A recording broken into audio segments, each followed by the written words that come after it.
ప్రాంతాలను నివారిస్తూ జాతి సంపదను కాపాడతామనే నినాదంతో అగ్నిమాపక సిబ్బంది వారోత్సవాలు నిర్వహిస్తుందని నిజామాబాద్ జిల్లా ఫైర్ ఆఫీసర్ నర్సింగరావు అన్నారు. నిజామాబాద్ నగరంలో అగ్నిమాపక వారోత్సవాలను పురస్కరించుకొని ప్రజలకు అవగాహన కార్యక్రమం విన్యాసాలు ప్రదర్శించారు. 1966 సంవత్సరంలో బొంబాయిలో ఒక ఫైర్ రిస్క్ ఆపరేషన్లో ప్రమాద సాగుతూ 66 మంది సిబ్బంది మరణించారని వారి జ్ఞాపకార్థం వారోత్సవాలు నిర్వహిస్తున్నామని నర్సింగరావు తెలిపారు.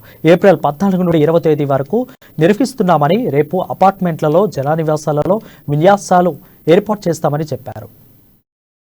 నా పేరు P Narasimharao, fire officer Nizamabad.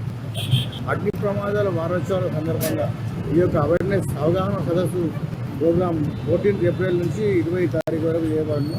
ఈరోజు రైల్వే స్టేషన్, బస్ స్టాండ్ మరియు షాపింగ్ మాల్ దగ్గర, మరియు రేపు అపార్ట్మెంట్స్, మల్టీప్లెక్స్ మరియు ఎల్లుండి హాస్పిటల్స్ డైలీ ఈ వివిధ పబ్లిక్ క్రౌడ్ జాగాల అవేర్నెస్ ప్రోగ్రాం ఫైల్ ఎట్లయితే